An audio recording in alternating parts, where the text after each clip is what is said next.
માહિતગાર છો કે ગુજરાત રાજ્યના દરેક પોલીસ સ્ટેશનને એક સૂચના આપવામાં આવી હતી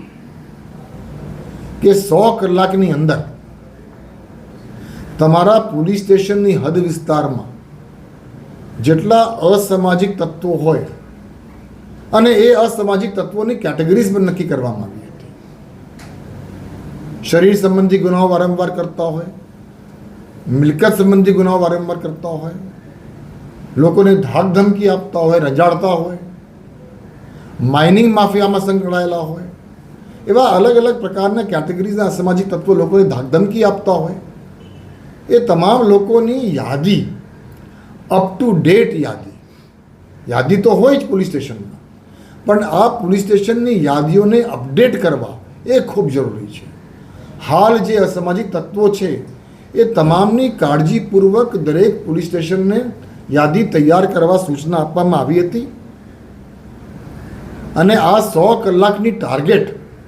જે પોલીસ સ્ટેશનોને આપવામાં આવી એ ટાર્ગેટને ધ્યાનમાં રાખીને 100 કલાકની અંદર ગુજરાત રાજ્યના અત્યાર સુધી જ્યારે વાત કરીએ છીએ ત્યારે લેટેસ્ટ ફિગરમાં 8,374 એવા અસામાજિક તત્વોને પોલીસ સ્ટેશનો દ્વારા આઈડેન્ટિફાઈ કરવામાં આવી છે. પછી અસામાજિક તત્વો, આ જે ગુંડા તત્વો, આ લોકો જે ધાક ધમકી આપે છે, લોકોને રંજાડે છે, એવા લોકો વિરુદ્ધમાં અસરકારક શિક્ષાત્મક કાર્યવાહી થાય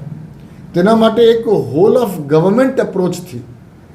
પરિણામલક્ષી કામગીરી કરવા માટે પણ તખ્તા તૈયાર થયેલા છે અને છેલ્લા કેટલાક દિવસોમાં આ બાબતે પણ કામગીરી ગુજરાત પોલીસની અલગ અલગ એકમોમાં કરવામાં આવી રહી છે. તમે અત્યારે જે 8,374 અસામાજિક તત્વોની મેં વાત કરી એમાં 3,240 તો પ્રોહિબિશનના બુટલેગર છે, 322 છે એ ગેમ્બલિંગના બુટલેગર છે, 2,739 એવા કે જે લોકો મારામારી કરતા હોય, ધાક ધમકી આપતા હોય, લોકોને રંજાડતા હોય એવા લોકોની માહિતી છે, 1,355 એવા છે જે વારંવાર વિરુદ્ધના ગુનાઓ કરતા હોય છે અને 68 એવા પણ છે કે જે લોકો માઇનિંગ માફિયા સાથે સંકળાયેલા છે. આપણે જાણીએ છીએ કે આ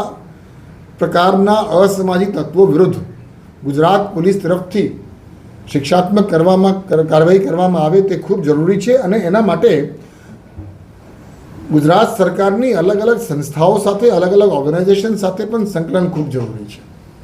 એ કલેક્ટર ઓફિસની બાબત હોય, ડીડીઓ ઓફિસની બાબત હોય, મ્યુનિસિપલ કોર્પોરેશનની બાબત હોય, GUVNLની બાબત હોય, એ તમામ લોકોને સાથેમાં રાખીને હોલ ઓફ ગવર્મેન્ટ અપ્રોચથી આ પ્રકારનું શિક્ષાત્મક કાર્યવાહી કરવા માટેની સૂચના દરેકને આપવામાં આવી છે. અત્યાર સુધી જે લોકો આઈડેન્ટિફાઈ થયા છે એ પૈકી ઓલરેડી ઘણા બધા અસામાજિક તત્વો વિરુદ્ધ અસરકારક કામગીરી થઈ પણ ચૂકી છે.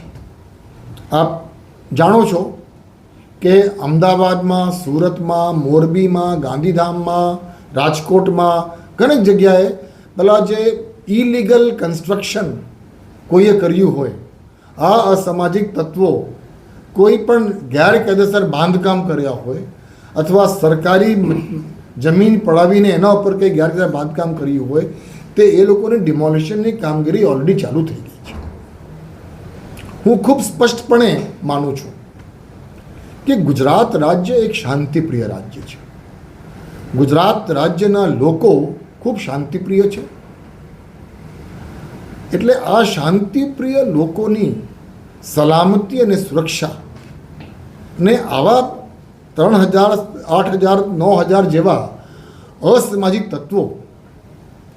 એની સલામતી અને સુરક્ષાને જોખમાય એ આપણે